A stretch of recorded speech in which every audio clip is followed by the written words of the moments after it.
Welcome to the J&J Sip and Say. Jill, how are you this evening? I'm good.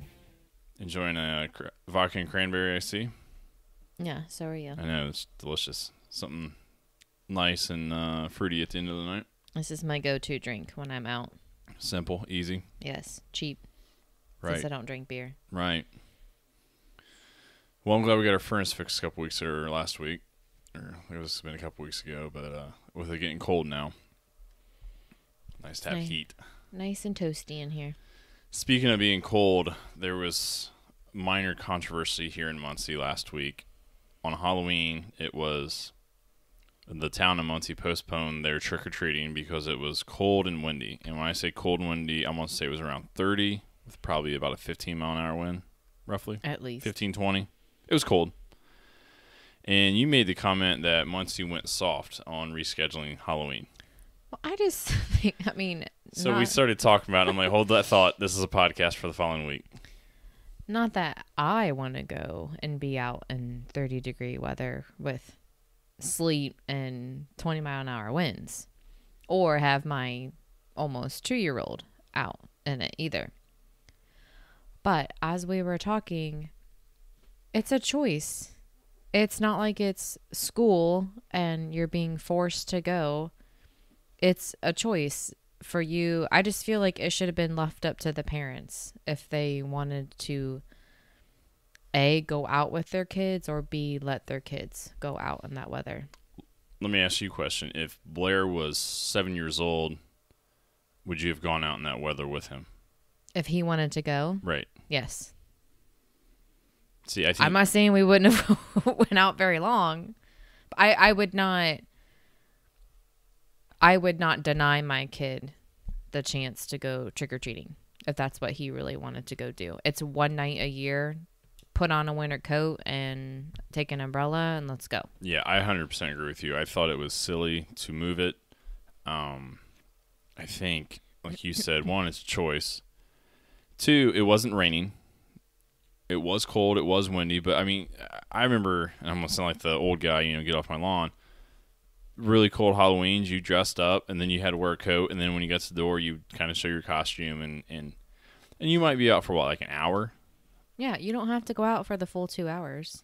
You can go out for 20 minutes. And there were other options.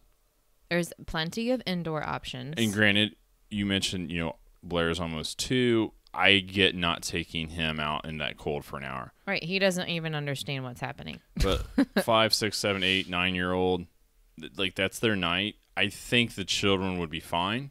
I think a lot of the children would enjoy it because they're just out running around anyways. I think this was a call for the parents. Yes. I don't think the town should have made that decision. And I think this reflects on how society is soft. And another thing is, I think so you had parents some were on board that they postponed it because they don't want to go out in that weather. But then you had other parents that were upset because they'd already made arrangements to get off work early, go home, get their kid ready, and take them trick-or-treating, which, that's what you should do as a parent. Bravo to you.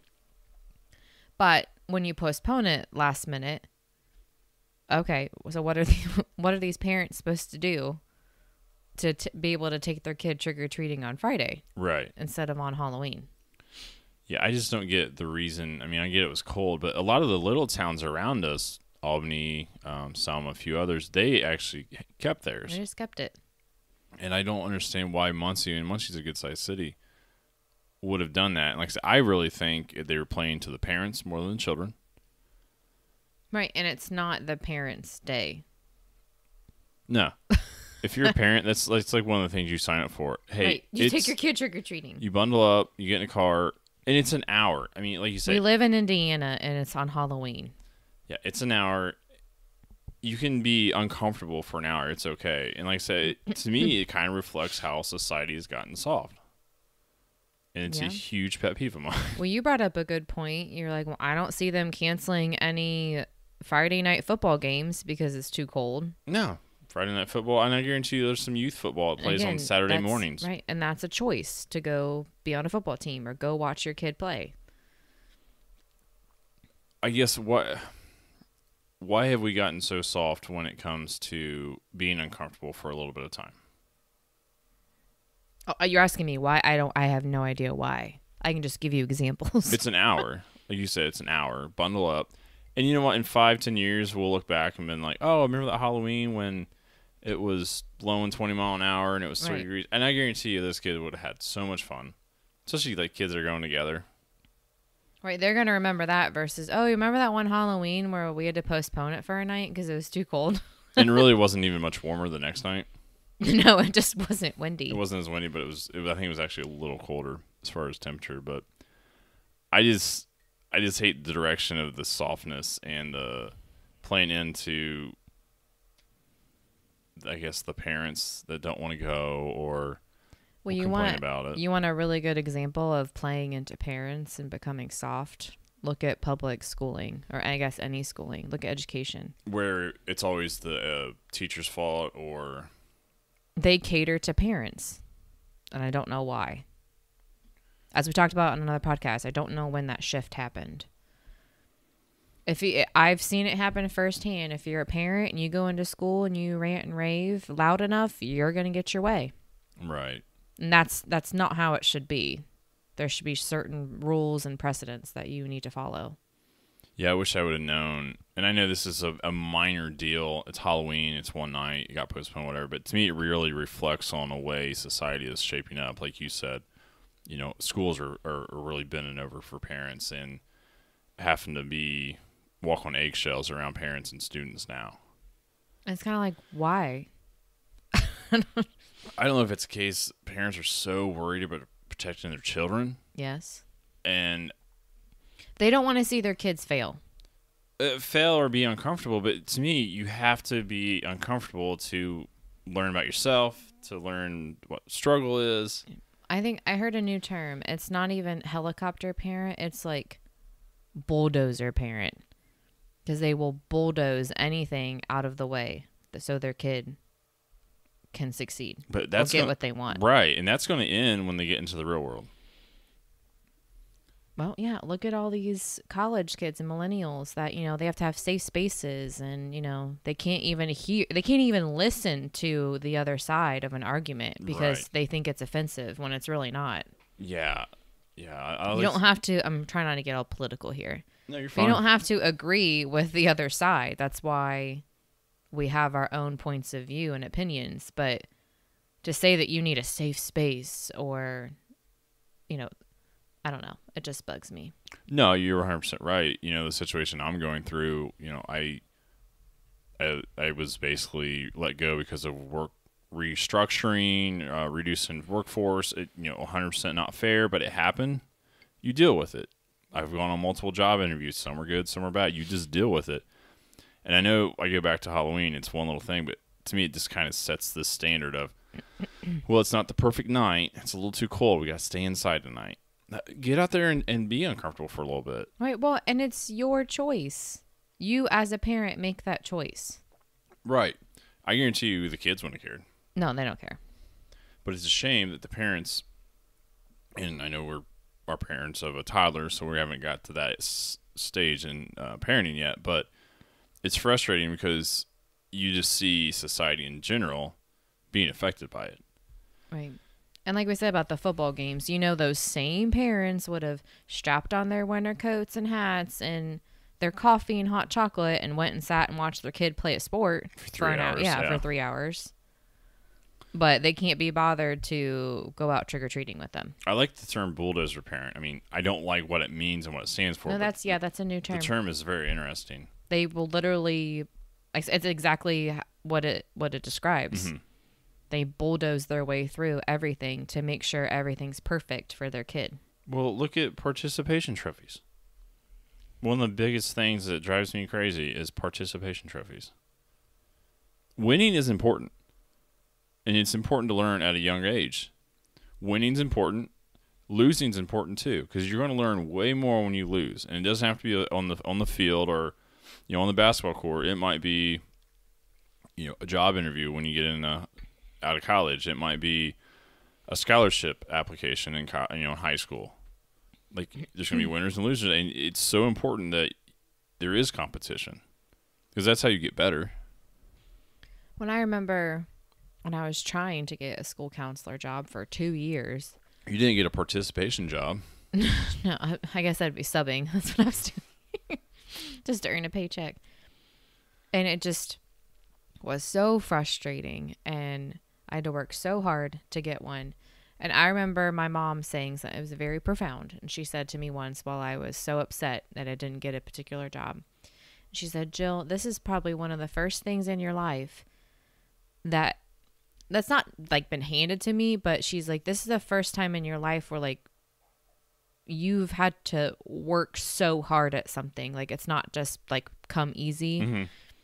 And it's not like, she's like, you've made every team that you've tried out for, every club or organization you were admitted into. She's like, this is kind of the first thing where, you've really kind of been put out, I guess. Mm-hmm. And that really stuck with me that, well, yeah, I guess you're right. I mean, this is obviously teaching me something right now. The perfect job's going to come along. All these other jobs I didn't get for a reason. And she was right. I said, I've had to work hard for things in my life, but it's kind of the first thing that I didn't get when I was trying for it so hard. But even though like you said, you made the teams, you made the clubs, I guarantee you there were losses or bad performances in sports that you could go back and relate to. I know I have. There's been job interviews that I didn't do well or I didn't get the job, but I learned how to deal with that through sports or different clubs or activities. And if you're just telling kids it's okay just to go do your best and it'll be all right, yeah, you got to go do your best, but there's consequences for winning and losing. If you win, you achieve what you've wanted to accomplish, and you learn from that. But if you lose, it gives you time to reflect on where can I get better. Well, kids need to realize, winning's great, but losing's not that bad. It's okay. You gotta learn from it. Everyone's gonna lose. It's not very much fun if everybody's winners. I mean, no. That's not how life works. And if you're out, say you're playing a sport or something, and you're beating everybody, you probably need to play higher level competition. Right. Yeah. You need to lose eventually. Yeah, I could stay at this one little league and dominate, but when you go actually see these kids at state level or in Little League World Series, you see the best of the best. So winning and losing is so important, and it reflects how you develop as an adult or as a teen into your adult age. And it doesn't have to just be sports. It could be other, 4-H competitions or FFA or whatever it might be. So the participation trophies drives me crazy. And like I said, that's another reflection of... What about certificates? What about certificates of completion? For... I don't know.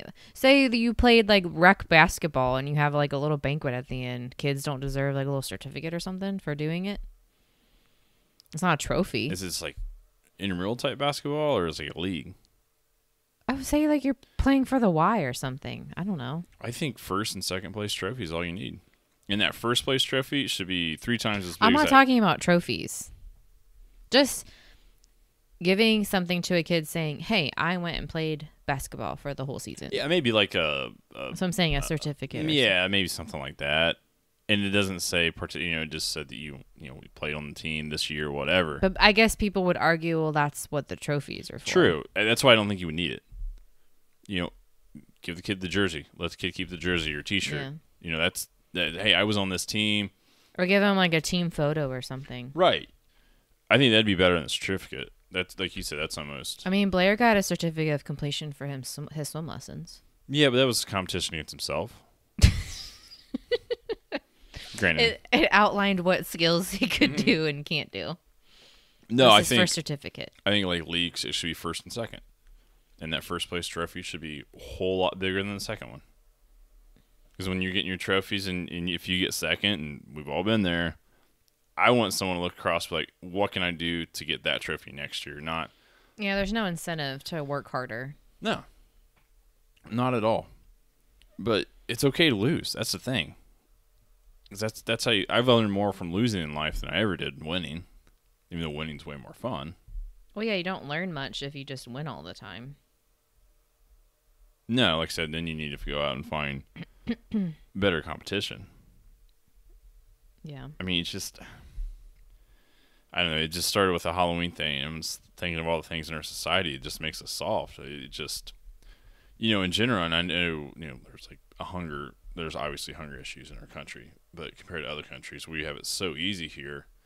I mean, we have it so easy. People are voluntarily giving up protein or meat, I guess I would say.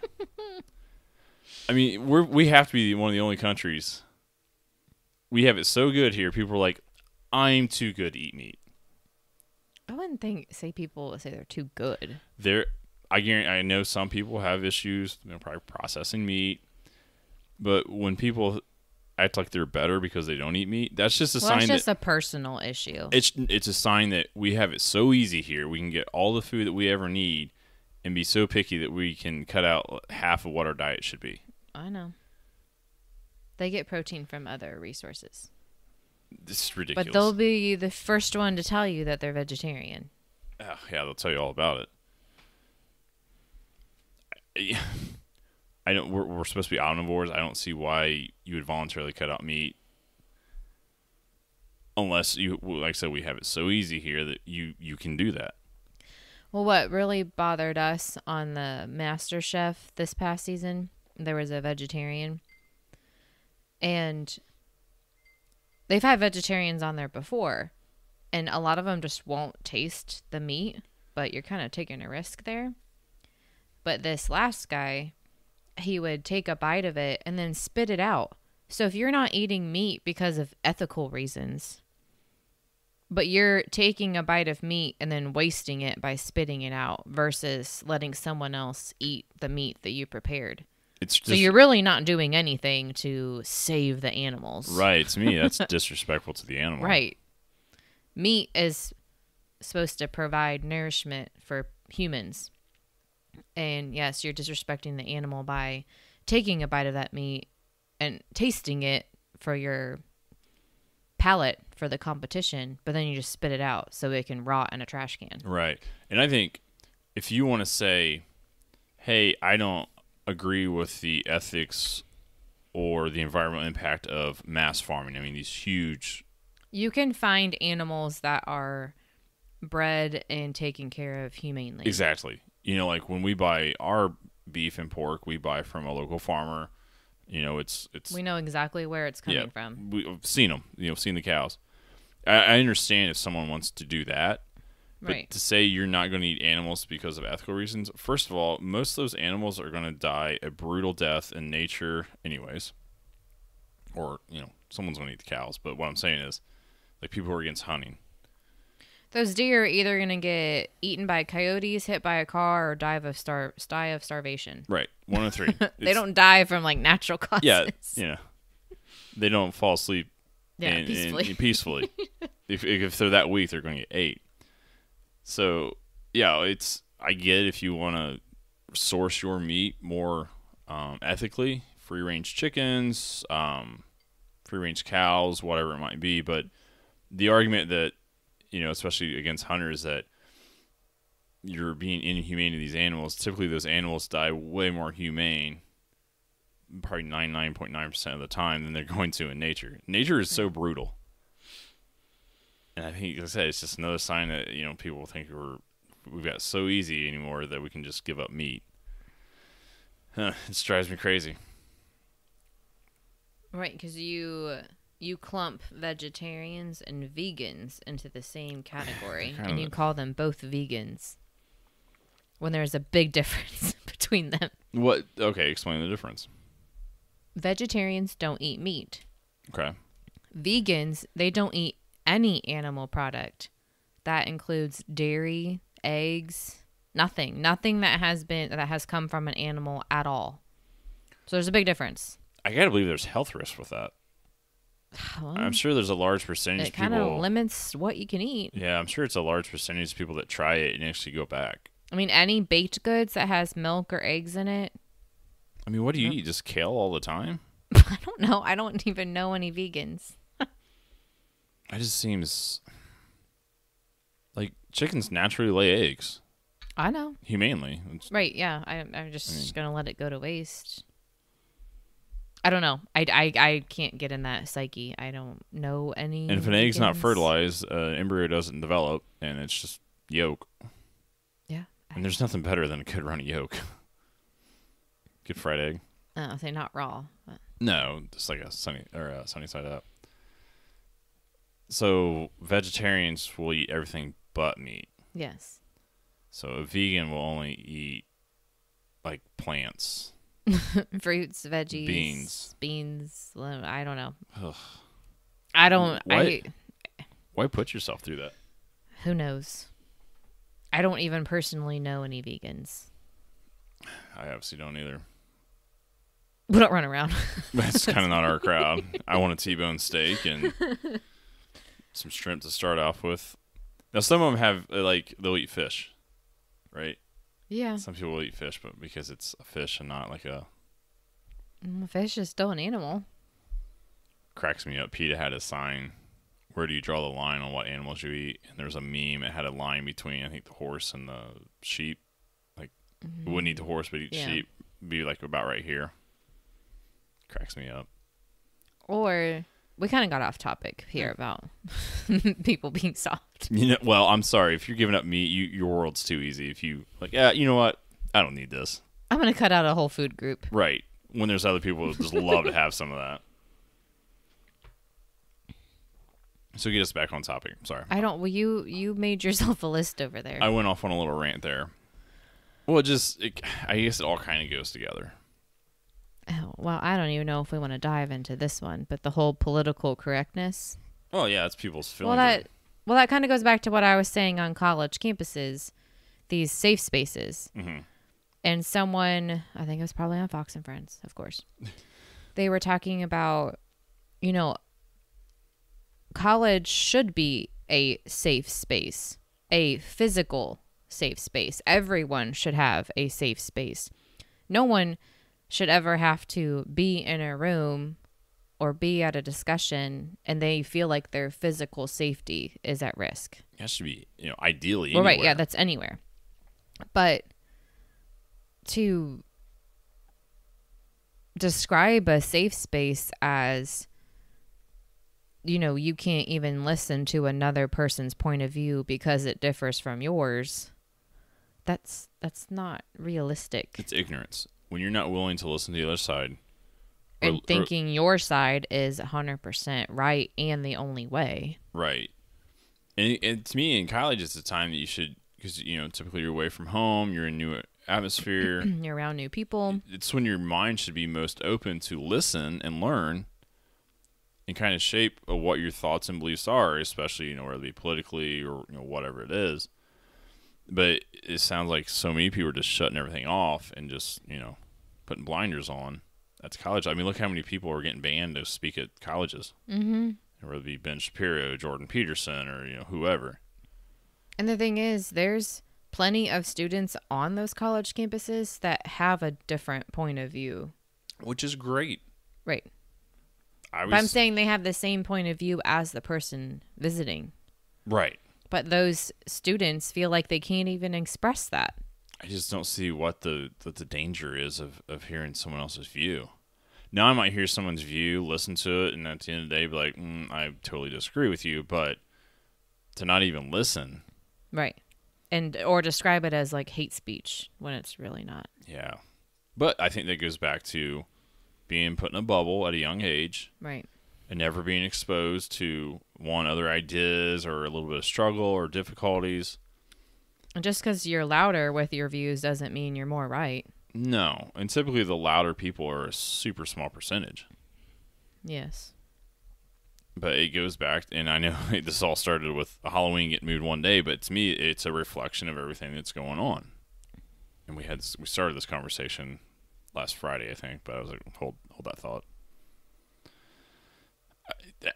How does it get better? How does it change? I don't know. People our if age it does. change their parenting. Can there be a shift back to where, we can raise kids and not put them in bubbles? Or is there a larger percentage of kids out there who are being raised with, tough love and being put in difficult situations to see how you handle it, and you just don't hear from those people? Probably. I mean, it always seems to be a super small group that's, doing all the protests and all this. Right. So, And like I said, just because you're the louder one doesn't mean that you're any more right. Right. I don't know. I know we're new parents, and, it's obviously be hypocritical if we don't raise Blair that way, but I think we're on the same page. And I think it's important that he does struggle and deal with difficult situations from, kindergarten on or whatever it might be. Sports, being around new people, how to adjust to that, how to deal with winning and losing, or difficult situations at school, or, dealing with people. Or not getting a snack when he wants one after he's already been eating snacks for an hour. I think another problem is social media is so prevalent, or text messaging. People don't know how to even deal with social situations. No. I'm sure you saw that a lot in the schools. Yeah, kids don't know how to talk to each other. Uh, You walk through, and this goes back to technology and how I don't think it should be so prevalent in education. But it goes back to parents allowing their children to have it at such young ages. Well, that and schools providing technology to kids, like the Chromebooks or the iPads. You walk through the lunchroom, I'd say, especially at like 8th, 9th grade level, I'd say a good third of the kids were just sitting there on their Chromebooks playing games, not even talking to anybody at their table. They just play games against each other. Which is what they're going to do when they get home. That's what they do during class. Mm-hmm. Yeah, it concerns me is, I'm in business. I got to really know how to socially interact with a lot of different people every day. Where's that skill going to develop at? In college, when you're going to go off in your little safe space and only listen to certain people? I don't know. Because that's an important skill in a lot of industries. I don't care if it's teaching, medical. Well, yeah, the art of conversing and interacting with people is not going to go away. I mean, yeah, we have email and text messaging and Facebook and all that stuff, but you still have to be able to talk to people. I think it's why podcasts are so popular. A lot of people enjoy good conversation, and it's hard to find, so you can find it on podcasts. True. Mine's the one I listen to is just about crime, though. But it's two guys talking and having a good conversation. Yeah, Like, it's not a monologue. You and I are sitting here having a conversation. And I'm sure there's a lot of married couples that don't do that either. They're both sitting there on their phones at night. Probably. So, well, Jill, it's getting late. We can wrap this up. Sorry I went all on a rant there, but... I know. Don't ask Jake about being a vegan. Well, He gets heated about it. It's soft. Don't get in the way of his T-bone steak. Yeah, that cat was going to get ate by somebody. I might as well enjoy the... Did you say the cow or the cat? Cow. Sounded like you said cat. Cat would be on the other side of that line. You can get that in China. Yeah, not here in Indiana. No, like I said, it was just a little thing last week that we had a really good conversation. I was like, well, let's do a podcast. It's kind of how it's a small part of what both you and I are seeing in our society as a whole. And Muncie set a precedent. So next year, if it's 35 and 15-mile-an-hour wind, are they going to cancel it? Yeah, it's going to have to be 65 sunny, right. No wind. They should just look at the 10-day weather forecast and just pick the best day. Right. And be like, bam, that's when we're going to do church. That will be better. So, all right, Joe. Well, thanks for listening to my rant. Mm-hmm. I'll try to calm down before I go to bed. Yeah, calm down. Cheers. Make it a great day and sip and say.